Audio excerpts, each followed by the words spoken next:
এখন আমরা de Broglie সমীকরণ সম্বন্ধে জানবো। তো প্রথমে বিজ্ঞানী সোমারফিল্ড এবং নিলস বোর, প্রথমে বিজ্ঞানী নিলস বোর এবং বিজ্ঞানী সোমারফিল্ড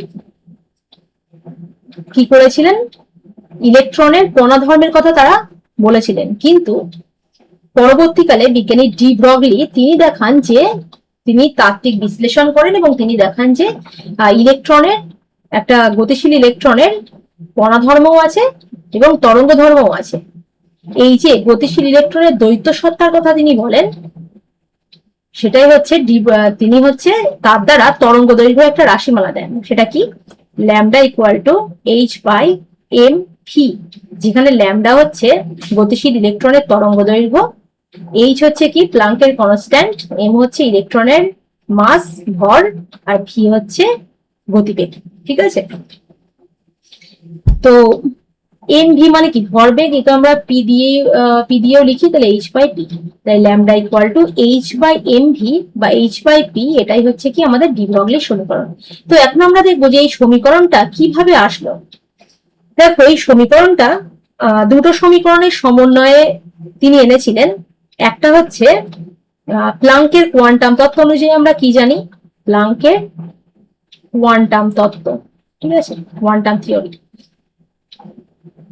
তার সাহায্যে আমরা কি জানি, ইকুয়াল টু এইচ নিউ, তাই তো, নিউ ইকুয়াল টু আমরা আবার দেখেছি সি বাই ল্যামডা, তাহলে H into C by lambda, এটাকে আমরা 1 নাম্বার দিই। আর আমরা আইনস্টাইনের বিজ্ঞানী আইনস্টাইনের সমীকরণ অনুযায়ী আমরা কি জানি, আইনস্টাইনের সমীকরণ অনুযায়ী ইকুয়াল টু আমরা কি জানি এম সি স্কোয়ার, তাই তো, এটা যদি আমরা 2 নাম্বার দিই এবং 1 ও 2 যদি আমরা সমান করি, তাহলে আমরা কি পাবো, H C by lambda equal to M C square, একটা সি কেটে গেলে কি হবে, এইচ বাই ল্যামডা সমান সমান এম সি, তাহলে কি হচ্ছে ল্যামডা ইন্টু এম সি সমান এইচ, ল্যামডা এর মান কি পাচ্ছি এইচ বাই এম সি, তাই তো, lambda equal to H by M C. দেখো এখানে এম ভি আছে, এই সি বা ভি এটা দিয়ে আমরা বেগ বোঝাই, ঠিক আছে, তাহলে ল্যামডা ইকুয়াল টু গতিশীল ইলেকট্রনের তরঙ্গ দৈর্ঘ্য, H equal to Planck constant, mass of electron, আর সি ইকুয়াল টু কি ফোটনের বেগ বলতে পারো, সি ইকুয়াল টু কি ফোটনের বেগ, ঠিক আছে, তাহলে এটা কিন্তু আমাদের ডি ব্রগলির সমীকরণ। তো এবার আমরা দেখবো যে হাইজেনবার্গ আনসার্টিনিটি প্রিন্সিপাল বা হাইজেনবার্গের অনিশ্চয়তা নীতিটা কি। দেখো কোন গতিশীল অনুবীক্ষণিক কণা, যেমন অণু, পরমাণু বা ইলেকট্রন যদি কথা আমরা বিচার করি, কোন গতিশীল কণার ক্ষেত্রে তার অবস্থান এবং ভরবেগ কখনো নির্ভুলভাবে পরিমাপ করা যাবে না, একসঙ্গে, নট নির্ভুলভাবে, কোনো গতিশীল কণার ক্ষেত্রে তার অবস্থান ও ভরবেগ একসঙ্গে কখনো নির্ভুলভাবে পরিমাপ করা যাবে না, একসঙ্গে নির্ভুলভাবে পরিমাপ করা সম্ভব হবে না, যদি কোন গতিশীল ইলেকট্রন মানে কোন গতিশীল কণা মানে আণুবীক্ষণিক কণা মানে কি কি, অণু, পরমাণু বা ইলেকট্রন হতে পারে। তো অণু, পরমাণু বা ইলেকট্রনের একসঙ্গে যদি আমি অবস্থান কিংবা ভরবেগ যদি আমি একসঙ্গে বের করতে চাই, তাহলে কখনোই সেটা বের করা যাবে না। যদি অবস্থান সঠিকভাবে বের করা যায়, তাহলে যখন ভরবেগ আমরা বের করব তখন তাতে অনিশ্চয়তা দেখা যাবে, কিংবা যদি আমরা ভরবেগটা বের করতে পারি নির্ভুলভাবে, তাহলে যে অবস্থানটা বের করব তাতে কিন্তু ত্রুটি দেখা যাবে। তো এই হাইজেনবার্গের আনসার্টিনিটি প্রিন্সিপালের গাণিতিক সমীকরণটা কি, গাণিতিক সমীকরণটা কেমন, দেখো এর কয়েকটা রূপ আছে, প্রত্যেকটা রূপই আমরা জানবো। Delta X into delta P x সমান সমান, দেখো ডেল্টা এক্স মানে কি অবস্থানের অনিশ্চয়তা, আর ডেল্টা পি মানে ভরবেগ। এটা greater than equal to H by 4 pi. ঠিক আছে, এই পি মানে কি ভরবেগ, তাহলে ভরবেগ মানে কি ভর ইন্টু বেগ, তাহলে ডেল্টা এক্স ইন্টু পি মানে M delta V greater than equal to H by 4 pi. এখান থেকে দেখো যে কোনো একটা যদি ম্যাথমেটিক্যাল প্রবলেম দেয় এবং তাতে যদি বেগের অনিশ্চয়তার মানটা বলে দেয়, ঠিক আছে, তাহলে আমরা কিন্তু অবস্থানের অনিশ্চয়তা বের করতে পারবো। আবার অবস্থানের অনিশ্চয়তা বলে দিলে আমরা বেগের কিংবা ভরবেগের অনিশ্চয়তার মান কিন্তু বের করতে পারবো। যদি যদি আমাদের আচ্ছা, এটা একটা রূপ হলো, আরো এর কয়েকটা রূপ আমরা একটু দেখে নিই। Delta X into M del V. আচ্ছা, এখান থেকে যদি আমরা অবস্থানের অনিশ্চয়তা বের করতে চাই তাহলে এটা কেমন হবে, H by 4 pi M delta V, তাই না? আচ্ছা, এর আর একটা রূপ কি, তো এটা একটা রূপ, আর একটা রূপ কি, delta E energy into delta T সময়। ঠিক আছে, এটার মানও greater than equal to H by 4 pi. তাহলে এখান থেকে শক্তি এবং টাইমের একটা রিলেশনও আমরা পাই। ঠিক আছে, তাহলে কোনো একটা ম্যাথমেটিক্যাল প্রবলেম যদি দেওয়া থাকে এরকম যে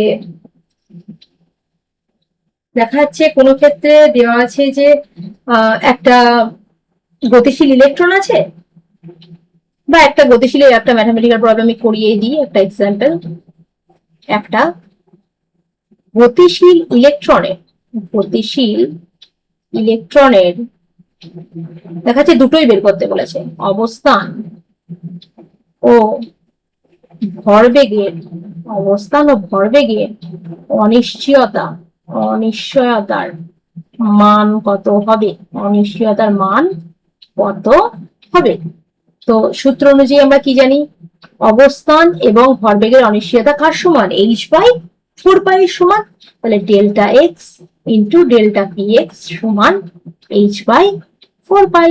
তাহলে এইচ মানে কি জুল কনস্ট্যান্ট, দেখো সরি প্লাঙ্ক কনস্ট্যান্ট, তাহলে এর মান কত, ধরো আমরা এসআই করছি, তাহলে এসআই করলে 6.626 into 10⁻−34 joule into second divided by 4 pi, তাহলে 4 ইন্টু 3.142, সব কনস্ট্যান্ট ওই জন্য ইউনিট দিচ্ছি না। আছে জুল মানে আমরা কি জানি বলতো, এই জুল মানে হচ্ছে আমরা কি জানি, KG metre square second to the power -2। তাহলে জুল ইন্টু সেকেন্ড আছে, তাহলে এখানে যদি এটা করতে চাই, এটা ক্যালকুলেশন করে যত হয় তোমরা বার করবে, আমি ইউনিটের মানে ক্যালকুলেশনটা বলছি, এটা কি হবে KG metre square second to the power -2 into এটা সেকেন্ড আছে, তাহলে এর ইউনিট কিসে বেরোবে, যেটা উত্তর বেরোবে সেটা বেরোবে, ক্যালকুলেশন করে নেবে তোমরা। তাহলে এটা কত হচ্ছে, ইউনিটটা কি হবে উত্তরের, KG metre square second to the power 1, -2 into +1 মানে -1, তাহলে এই ইউনিটে কিন্তু উত্তরটা বেরোবে। এখন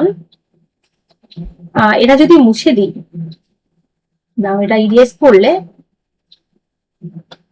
আমরা আরেকটা গাণিতিক প্রবলেম যদি সলভ করতে চাই তাহলে সেটা কেমন হবে,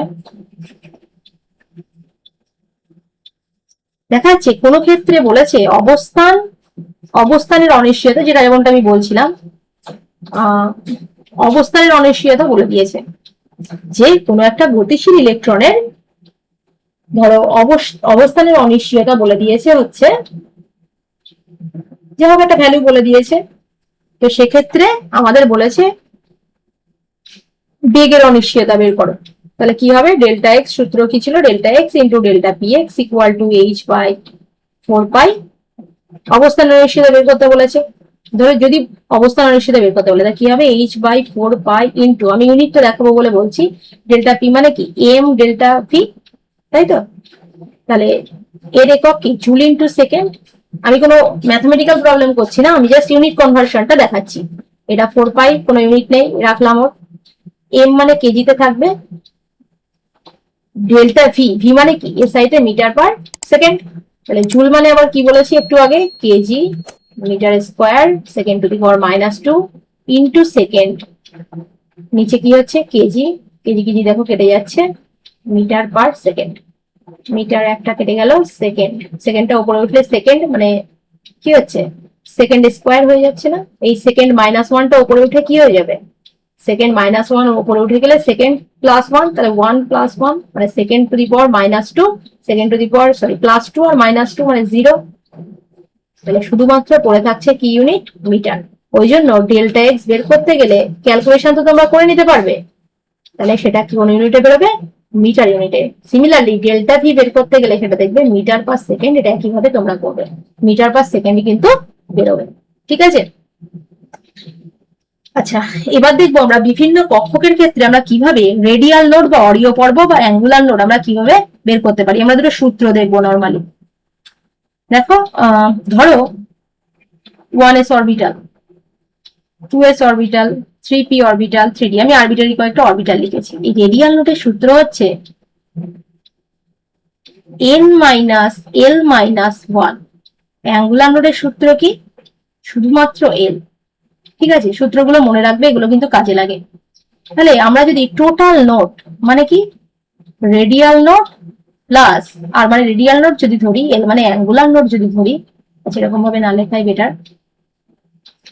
তাহলে radial node plus angular node, সূত্র কি বলছে, রেডিয়াল নোড মানে কি n minus l minus 1, angular node মানে এটা radial node plus angular node মানে l, মাইনাস এল প্লাস এর কেটে গেলে কি হবে, n মাইনাস 1, যেখানে n l এগুলো কি, n মানে principal quantum number, principal quantum number, l equal to azimuthal quantum number, azimuthal quantum number, তাই তো। তো তাহলে 1s এর ক্ষেত্রে টোটাল, আচ্ছা এখানে একটা কলাম করি, এটা হচ্ছে রেডিয়াল নোড, এখানে লিখছি অ্যাঙ্গুলার নোড, আর এখানে টোটাল নোড। একটা সূত্রের দ্বারা আমরা কিভাবে বার করতে পারবো,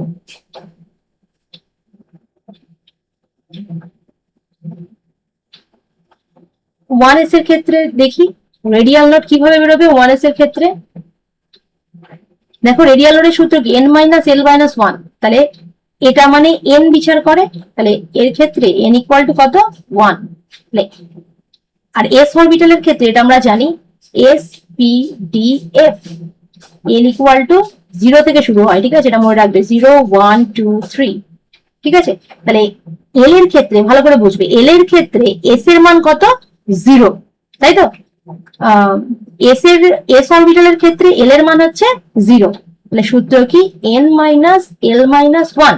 তাহলে n মানে কি বলেছি, এই যে যেটা থাকবে s এর মানে s এর বাইরে, এটা হচ্ছে n principal quantum number denote করবো, তাহলে প্রিন্সিপাল করে 1 মাইনাস l এর মান কত, s অরবিটালের ক্ষেত্রে n এর মান কত, এই l এর মান কত, অ্যাজিমুথাল কোয়ান্টাম নাম্বার, l এর মান 0, এই যে 0, l এর মান 0 1 2 3 s p d f, s orbital, p orbital, d orbital এবং f অরবিটাল।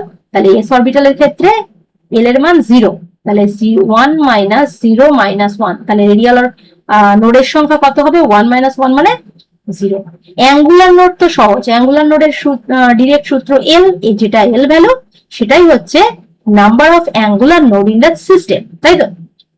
তাহলে এল এর ভ্যালু কত হবে, এল এর ভ্যালু দেখো, এল এর ভ্যালু এস এর ক্ষেত্রে 0, তাহলে অ্যাঙ্গুলার নোড এর ক্ষেত্রে 0, তাই এর ক্ষেত্রে 1s অরবিটালের ক্ষেত্রে টোটাল নোড 0 প্লাস 0 মানে 0, বা n মাইনাস 1 থেকে ডিরেক্টলি তোমরা আনতে পারো, n মানে কত, n মানে 1, 1 মাইনাস 1 মানে টোটাল নোড n মাইনাস 1 সূত্র, তাহলে এখান থেকেও 0 আমরা পেয়ে যাচ্ছি। যেমন 2s অরবিটালের ক্ষেত্রে কি হবে, আবার n মাইনাস l মাইনাস 1, তাহলে n মানে কত, 2s অরবিটাল 2, l এর মান কত, 2s অরবিটাল আবার s এর ক্ষেত্রে 0 মাইনাস 1, তার মানে 1, l এর মান কত এক্ষেত্রে আবার 0, তাহলে 0 প্লাস 1 ইকুয়াল টু 1, এখান থেকে ডিরেক্টলি আসা যাচ্ছে। তাহলে এরকম ভাবে কিন্তু আমরা রেডিয়াল বা অ্যাঙ্গুলার কিংবা কোনো সিস্টেমের কোনো অরবিটালের ক্ষেত্রে আমরা টোটাল নোড বিচার করতে পারি। 3p এর ক্ষেত্রে কি হবে, n minus l minus 1, sorry এটা 1, n মাইনাস l মাইনাস 1, তাই তো। তাহলে n মানে কত 3, p মানে কত, l এর ক্ষেত্রে l ভ্যালু p অরবিটালের ক্ষেত্রে 1, 3 মাইনাস 1 মাইনাস 1 মানে 1, শুধু l, তাহলে এর মানে l মানে কত, p এর ক্ষেত্রে l 1, তাহলে 1 প্লাস 1 মানে টু, টোটাল নোড হচ্ছে 3p অরবিটালের ক্ষেত্রে 2। তেমন আমরা d অরবিটালের ক্ষেত্রে করতে পারবো সূত্র n minus l minus 1, n মানে 3, l মানে d অরবিটালের ক্ষেত্রে কত দেখো, l এর ভ্যালু 2, 3 মাইনাস 2 মাইনাস 1 মানে 0, তাই তো? এরকম ভাবে করবো, l ভ্যালু মানে d এর ক্ষেত্রে l ভ্যালু 2, মানে 0 প্লাস 2 মানে 2। তাহলে এরকম ভাবে আমরা কোনো অরবিটালের ক্ষেত্রে রেডিয়াল নোড এবং অ্যাঙ্গুলার নোড কিন্তু বিচার করতে পারি, ঠিক আছে? তারপরে দেখো এই নোট দিয়ে তাহলে 1s অরবিটালের নোট কত বেরোলো, 0 বেরোলো। দেখো কক্ষকের আকৃতি, কেন এটা লিখলাম, দেখো এটা হচ্ছে নিউক্লিয়াস, এটা হচ্ছে, এখানে কোনো লাল গুলো রেডিয়াল নোডের সংখ্যা বিচার করছে, radial node.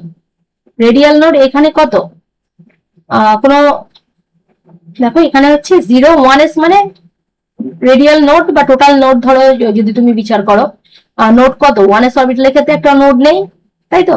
Total node n minus 1 দিয়ে বিচার হবে। তাই n মানে n এর ভ্যালু 1, s এর ক্ষেত্রে 0, s n অরবিটাল n এর মান কত 1, তাহলে 1 মাইনাস 1 ইকুয়াল টু 0। তাহলে ওই জন্য 1s অরবিটালে কিন্তু একটাও নোড নেই। এইগুলো নোডের সংখ্যা বিচার করছে, নোড পর্ব, ঠিক আছে? 2s অরবিটাল মানে n মাইনাস 1। টোটাল নোডের সূত্র কি, n মাইনাস 1 একটু আগেই আমরা করেছি। টোটাল নোডের সূত্র, এই যে টোটাল নোডের সূত্র কি পড়েছি আমরা, n মাইনাস 1, তাই তো? তাহলে n মাইনাস 1 মানে টোটাল নোড বিচার করছে। তাহলে এখানে এই যে লাল 2s অরবিটাল কেমন হবে, 2s অরবিটাল স্ফেরিক্যাল, গোলাকার শেপ, তো গোলাকার, কিন্তু 1s এর ক্ষেত্রে একটাও নোড নেই, 2s এর ক্ষেত্রে মানে একটাই নোড, 1 নোড বিচার করছে, ঠিক আছে? 1 নোড। 3s অরবিটাল মানে n মাইনাস 1 মানে 3 মাইনাস 1 মানে দুটো নোড, ওই জন্য হচ্ছে এটা আর এটা, এই দুটো কি, দুটোই নোড, 2 নোড 3s অরবিটালের ক্ষেত্রে। এবারে পি কক্ষ, এস অরবিটালের আকৃতি কি বলেছি, স্ফেরিক্যাল, গোলাকার, গোলাকার। পি উপকক্ষ কি, এই যে এটা মানে এর বলে ডাম্বেল শেপ, ডাম্বেল আকৃতি, ঠিক আছে? ডাম্বেল আকৃতি, ডাম্বেল আকৃতি বিশিষ্ট। এখন 2px, আর এরা অ্যাক্সিসের উপরে থাকে, দেখো এই যে অ্যালং দ্য অ্যাক্সিস, অ্যাক্সিসের উপরে, ঠিক আছে? তো এর ক্ষেত্রে 2px, p মানে কত, এর এর ভ্যালু কত, p এর ক্ষেত্রে 0 1 2 s p d f, তাহলে p এর ক্ষেত্রে এটা l এর ভ্যালু, p এর ক্ষেত্রে l এর ভ্যালু কত 1, তাহলে p এর ক্ষেত্রে l এর ভ্যালু 1, তাই তো? তাহলে l এর ভ্যালু হচ্ছে 1। আর টোটাল নোড আছে, টোটাল নোড করতে গেলে আমাদের এর ভ্যালু লাগবে না, টোটাল নোড ইকুয়াল টু কত, n মাইনাস 1, ঠিক আছে? তাহলে n মাইনাস 1 মানে কত, p অরবিটালের 2px এর ক্ষেত্রে এখানে n এর ভ্যালু কত 2, তাহলে n মাইনাস 1 মানে কত হবে, দেখো ডাম্বেল আকৃতি, p এর আকার, আর l1 l ইকুয়াল টু 1। তাহলে এখানে যদি আমি রেডিয়াল নোডের কথা বিচার করি, রেডিয়াল নোড, টোটাল নোড না, আমি রেডিয়াল নোডের কথা বিচার করছি, অরীয় পর্ব, অরীয় পর্ব মানে কটা, n মাইনাস l মাইনাস 1, তাই তো? তাহলে n এর ভ্যালু কত 2, l মানে 1, আর 1 সূত্রের 1, তাহলে 2 মাইনাস 1 মাইনাস 1 আর 2 মাইনাস 2 ইকুয়াল টু 0। ওই জন্য এখানে আমি অরীয় পর্বের সংখ্যা এগুলো যে দিয়েছি, এগুলো হচ্ছে অরীয় পর্ব, অরীয় পর্ব বা রেডিয়াল নোড। দেখো এই অরীয় পর্বের সূত্র আমরা কি পড়েছিলাম, রেডিয়াল নোড n বা অরীয় পর্ব n মাইনাস l মাইনাস 1, এই সূত্র অনুযায়ী কিন্তু এখানে আমি দেখছি যে p অরবিটালে কটা রেডিয়াল নোড আছে, এখানে একটাও নেই। এখানে দেখো 3px এর ক্ষেত্রে n মাইনাস l মাইনাস 1 সূত্রে যদি তুমি আবার এ করো, n মানে 3, l মানে p এর ক্ষেত্রে 1 মাইনাস 1 মানে 3 মাইনাস 2 ইকুয়াল টু 1, ওই জন্য এটা হচ্ছে কি অরীয় পর্ব। এখানে দেখবে p এর ক্ষেত্রে তোমরা ক্যালকুলেট করে দেখবে, এর ক্ষেত্রে দুটো অরীয় পর্ব হবে, ঠিক আছে?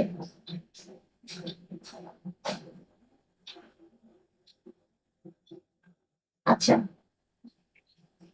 তো পর্ব মানে কি, এই যে পর্ব মানে করছি, পর্ব মানে কি, যেখানে ইলেকট্রন পাওয়ার সম্ভাবনা হচ্ছে 0, যেখানে ইলেকট্রন পাওয়ার সম্ভাবনা হচ্ছে 0, ঠিক আছে?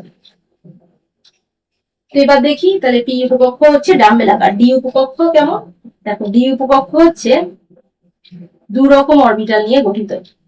এই dxy dxz dyz এরাও এদের বলা হয় ইন বিটুইন দ্য অ্যাক্সিস। দেখো এদের এঁকেছি, দেখো ইন বিটুইন মানে এই দুটো অ্যাক্সিস এর dxy, তাহলে এটা যদি x অ্যাক্সিস হয়, এটা যদি y অ্যাক্সিস হয়, তাহলে এটা এই যে আছে এই x আর y এর মাঝখানে লোকগুলো আছে, ঠিক আছে। আর এখানে যদি পজিটিভ হয়, কর্নারে দুটো সেম সেম চার্জ কর্নারে, তাহলে এটা হচ্ছে dxy dxz মানে কি হবে, এটা যদি x অ্যাক্সিস হয়, এটা যদি z অ্যাক্সিস হয়, তাহলে x আর z এর মধ্যে যেটা আছে সেটা হয়ে যাবে কি,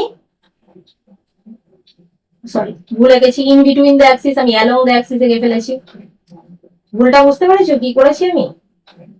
এখানে কি হবে, ইন বিটুইন দ্য অ্যাক্সিস মানে এই যে দুটো অ্যাক্সিসের মাঝখান বরাবর হবে, আমি উপরে উপরে এঁকে ফেলেছি, এটা ইন বিটুইন দ্য অ্যাক্সিস। দেখো এই দুটো অ্যাক্সিসের মাঝখানে সব লোকগুলো রেখেছি, বিপরীতধর্মী চার্জ, এটা এক্স অ্যাক্সিস, এটা হচ্ছে জেড অ্যাক্সিস, তাহলে ডিএক্স ডিওয়াই জেড তাহলে কেমন হবে, এটা কি হবে তখন ওয়াই, এটা হবে জেড, এটাও ইন বিটুইন দ্য অ্যাক্সিস। তাহলে এই তিনটে হচ্ছে ডি এর মোট 5টা ডি কক্ষকে মোট 5টা অরবিটাল আছে, 5টা রকম, ঠিক আছে, 5টা, তার মধ্যে 2 রকম অরবিটাল, এই তিনটে হচ্ছে ইন বিটুইন দ্য অ্যাক্সিস, আর এই দুটো হচ্ছে অ্যালং দ্য অ্যাক্সিস। মানে অ্যালং দ্য অ্যাক্সিস মানে কি, অ্যাক্সিসের উপরে অবস্থিত, এদের প্রত্যেকটা এঁকেছি কিভাবে, বিটু অ্যাক্সিসের দুটো অ্যাক্সিসের মাঝখানে, কিন্তু এবার দেখো dx টু y2, ওই জন্য x y অ্যাক্সিস, এটা y অ্যাক্সিস আঁকছি, দেখো এটা হচ্ছে এই, তাহলে এটা হচ্ছে এদের কেমন ভাবে এঁকেছি আমি, এদের এঁকেছি কিন্তু একটা অ্যাক্সিসের উপরে এঁকেছি, ঠিক আছে। তাহলে এটা কি হবে, এটা যদি প্লাস চার্জ হয় এটাও প্লাস, এটা মাইনাস হলে এটাও মাইনাস। সিমিলারলি dz2 যদি আমি এখন আঁকতে চাই, dz2 কেমন হবে, তাহলে dz মানে জেড অ্যাক্সিসের উপরে, তাহলে এটা কেবলমাত্র জেড অ্যাক্সিসের উপরে কিন্তু হবে, ঠিক আছে। তাহলে এই 5টা কক্ষকের 5টা ডি কক্ষকের আকৃতি আমরা পড়লাম। প্রথম তিনটে হচ্ছে ইন বিটুইন দ্য অ্যাক্সিস, আর dx টু y2 আর dz2 এরা হচ্ছে অ্যালং দ্য অ্যাক্সিস, বা এরা অ্যাক্সিসের কিসে অবস্থিত, অ্যাক্সিসের উপরে অবস্থিত, ঠিক আছে। তো এবার আমরা পাউলির অপবর্জন নীতি সম্বন্ধে পড়ব। দেখো পাউলি এক্সক্লুশন প্রিন্সিপাল, বিজ্ঞানী পাউলি তিনি কি বলেছিলেন, একটি পরমাণুর 2টি ইলেকট্রনের 4টি কোয়ান্টাম সংখ্যার মান কখনো সমান হবে না। একটি পরমাণুর যে কোনো 2টি ইলেকট্রনের 4টি কোয়ান্টাম সংখ্যার মান কখনো সমান হবে না। এখন যদি আমি 1s অরবিটাল ধরি, 4টি কোয়ান্টাম নাম্বার কি কি হয়, n l m আর s। n মানে কি প্রিন্সিপাল কোয়ান্টাম নাম্বার, l মানে অ্যাজিমুথাল কোয়ান্টাম নাম্বার, m মানে ম্যাগনেটিক কোয়ান্টাম নাম্বার, আর s মানে কি স্পিন কোয়ান্টাম নাম্বার, ঠিক আছে। তাহলে n এর ভ্যালু 1 হবে, l মানে 0 থেকে n - 1 পর্যন্ত এর ভ্যালু হতে পারে, তাহলে 1 n - 1 মানে 1 - 1 মানে কি হবে 0। m এর ভ্যালু হয়, দেখো l এর ভ্যালু হয় 0 থেকে n - 1 পর্যন্ত, m এর ভ্যালু হয় -l থেকে +l পর্যন্ত, আর s এর ভ্যালু 2 রকম হতে পারে, আইদার +12 অথবা -12, ঠিক আছে। তো 1s অরবিটালের ক্ষেত্রে 1 0, তাহলে এর মান 0 হলে এর মানও 0 হবে, s এর মান হবে, যদি +12 হয় এক্ষেত্রে দেখো আর একটা এরও 1 0 0 যদি হয়, তাহলে এই 4টে কোয়ান্টাম সংখ্যার মানে +12 হয়েছে বলে এর অবশ্যই -12 হবে। বিজ্ঞানী পাউলি এটাই বলেছেন যে একটি পরমাণুর যে কোনো 2টি ইলেকট্রনের এই 4টি কোয়ান্টাম সংখ্যার মান কখনো সমান হবে না। যদি এই 3টে সমান হয়েও যায়, ঠিক আছে, তাহলে এই যে একটা অরবিটালের ক্ষেত্রে এই ইলেকট্রনটা যদি +12 হয়, এটা কি হয়ে যাবে -12। যদি অন্য কোয়ান্টাম সংখ্যাগুলো সব সেমই হয়, তাহলে 4টে কিন্তু সমান কোনোটা আমরা দেখতে পারবো না। আচ্ছা, পাউলি অপবর্জন নীতির একটা ব্যাপার হচ্ছে যে এর সাহায্যে আমরা কোনো নির্দিষ্ট কক্ষে সর্বাধিক কত ইলেকট্রন সংখ্যা থাকতে পারে তা গণনা করতে পারি। কোন নির্দিষ্ট কক্ষে সর্বাধিক কতটা সংখ্যক, সবচেয়ে বেশি কত সংখ্যক ইলেকট্রন থাকতে পারে তা আমরা কিন্তু গণনা করা যায়, কিভাবে সেটা আমরা দেখবো। দেখো এই এস উপকক্ষ একটু আগে পড়েছি আমরা, আঁকাগুলো এস উপকক্ষের প্রত্যেকটা আকৃতি সম্বন্ধে আমরা ধারণা করেছি। দেখো এস উপকক্ষ মানে আমি একটা লোক করেছি, পি উপকক্ষ মানে 3টে, ডি উপকক্ষ মানে 5টা আর এফ উপকক্ষ মানে 7টা। তো এগুলো আমি কিভাবে করেছি?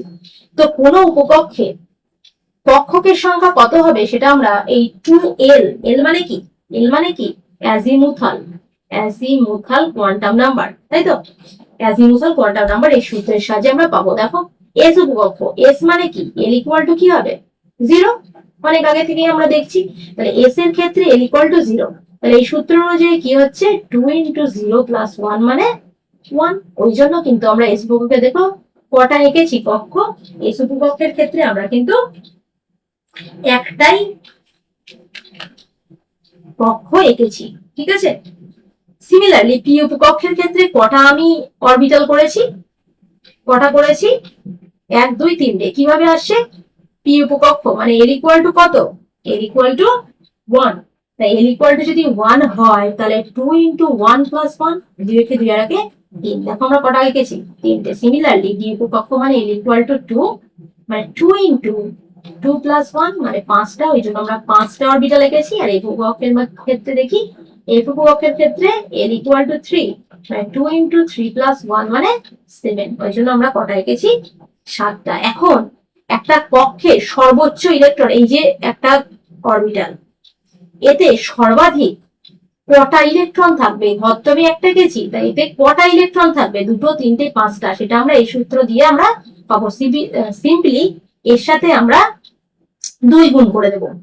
দেখো এস উপকক্ষ মানে একটা অরবিটাল, একটা অরবিটালে ইলেকট্রন সংখ্যা থাকে হচ্ছে কটা করে, দুটো করে, দুটো করে ইলেকট্রন থাকবে। দুটো করে ইলেকট্রন থাকবে মানে কি, এখানে হচ্ছে দুটো ইলেকট্রন কিন্তু থাকতে পারে, এর বেশি ইলেকট্রন থাকবে না। দেখো এই সূত্র অনুযায়ী দেখো, যদি তুমি এস কক্ষকের কথাই বলো, এস কক্ষক, তাই তো, তাহলে এল ইকুয়াল টু 0, 0 মানে অরবিটালের সংখ্যা, নাম্বার অফ অরবিটাল, কক্ষকের সংখ্যা। কটা কক্ষক আছে 12 + 1 মানে কটা হচ্ছে 1, ওই জন্য আমরা একটা ঘর রেখেছি।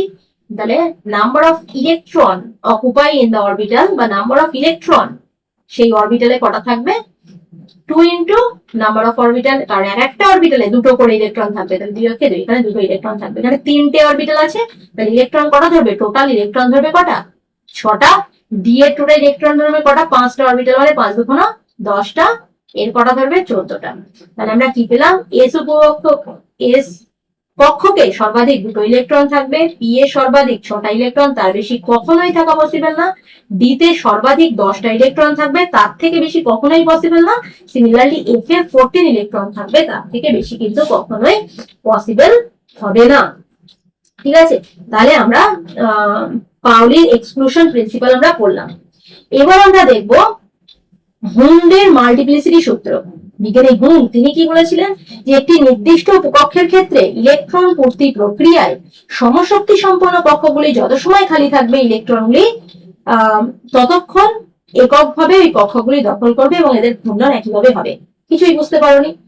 তো এবার দেখো এক্সাম্পল দিচ্ছি কেমন হবে। এবার এটা আমরা দেখেছি যে এস উপকক্ষে সর্বাধিক দুটো ইলেকট্রন ধরবে, পি উপকক্ষে সর্বাধিক 6টা, ডি উপকক্ষে সর্বাধিক 10টা ইলেকট্রন ধরবে, তাই তো? তো পি উপকক্ষ মানে কটা ঘর বলেছি 3টে, তো হাইয়েস্ট তো 6টা ধরবে, তা 6টা কেমন ভাবে ধরবে, ধরো P1, P1 মানে 3টে কক্ষ, তাহলে একটা ইলেকট্রন থাকলো, তাই তো?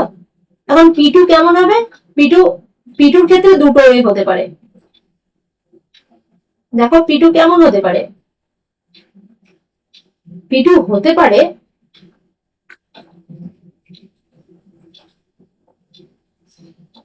P2 হতে পারে হচ্ছে দুটো ইলেকট্রন P2 তে ডিরেক্টলি এরকম ভাবে ঢুকলো, আবার P2 তে হতে পারে দুটো ইলেকট্রন এরকম আর এরকম ভাবে ঢুকলো, দুটো ঘরে দুটো ঢুকলো, অথবা এটা। বিজ্ঞানী হুন্ড তিনি এটাই বলেছেন যে একটা ইলেকট্রন পূর্তি প্রক্রিয়া ইলেকট্রনগুলি অরবিটালে যখন ঢুকবে সেটা কেমন ভাবে ঢুকবে। একটি নির্দিষ্ট কক্ষে দেখো এর সমশক্তি সম্পন্ন কক্ষগুলি, এই কক্ষগুলির শক্তি সব সেম, একই রকম শক্তি, ওই জন্য একই লাইনে আছে। যতক্ষণ খালি থাকবে ইলেকট্রনগুলি এককভাবে ওই কক্ষগুলি দখল করবে এবং তাদের ঘূর্ণন কিন্তু একই দিকে হবে। ঘূর্ণন একই দিকে হবে মানে কি, একটা ইলেকট্রন যদি এইভাবে যায় তার পরের ইলেকট্রন এই ঘরে এইভাবে বসবে, নট একই ঘরে, দেখো এটা মানে কি বিপরীত ভাবে বসলো, এটা কিন্তু কখনোই পসিবল হবে না। সিমিলারলি যদি P4 অরবিটালের কথা আমি বলি, তাহলে 4টে ইলেকট্রন কেমন হবে, এটা কিন্তু হচ্ছে না। কেমন ভাবে ঢুকবে, প্রথমে একটা ঢুকলো, সমান ভাবে ঢুকবে বলেছে, দুটো, তিনটে, তারপরে কিন্তু আবার নিচে চলে আসবে 4টে ইলেকট্রন, তাহলে 5টা মানেও তাই। P4 মানে কখনো এরম ঢুকবে না যে একটা ঢুকলো তারপরে এটা ঢুকলো তারপরে এটা তারপরে, আচ্ছা এই দুটো ঢুকে তারপরে তো কখনো এরকম হবে না যে এখানে এসে আবার পেয়ার আপ করছে। বিজ্ঞানী হোমনি কিন্তু এই নিয়ে ইলেকট্রন পূর্তি মানে ইলেকট্রন ফিল্ড হবে অরবিটাল গুলোতে, কেমন ভাবে ফিল্ড হবে সেটা নিয়ে কিন্তু বিজ্ঞানী হোম কিন্তু কথা বলেছেন। তিনি বলেছেন ইলেকট্রনগুলি কখনোই এরকম ভাবে ঢুকবে না, ইলেকট্রনগুলি প্রথমে একটা একটা সমশক্তি সম্পন্ন কক্ষকগুলি একটা, সে তেমন যদি আমি D5 এর কথা বলি, D5 এর দু রকম ভাবে হতে পারে, 1 2 5টা কক্ষক আমি বলেছি, তাহলে 5টা যদি হয় তাহলে কেমন ভাবে হবে, D5 মানে এই যে সমশক্তির প্রত্যেকটা শক্তি সেম, তাহলে এই একটা, দুটো, তিনটে, চারটে, 5টা, এরকম কি হবে যেটা যাচ্ছে বলে এখানে ভর্তি করছে, এটা যাবে বলে এটা ভর্তি করবে, নো। সেটা নিয়েই কিন্তু বিজ্ঞানী হোম তিনি হচ্ছে সূত্রটা বলেছেন যে সমশক্তি সম্পন্ন কক্ষগুলি যত সময় খালি থাকবে ইলেকট্রন আগে সবার একটা একটা করে দেবে, তারপরে সেটা পেয়ার আপ হবে। তাহলে হুন্ডের মাল্টিপ্লিসিটি সূত্র আমরা বুঝতে পারলাম যে তিনি কি বলতে চেয়েছিলেন, তাই তো। তো আজকের ক্লাস এই পর্যন্ত।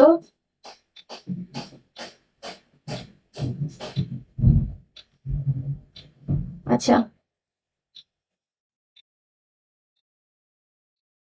পরের ক্লাসে আবহাওয়া নীতি আমরা পড়ে নেব, ঠিক আছে। আবহাওয়া নীতি আমরা পরের ক্লাসে পড়বো।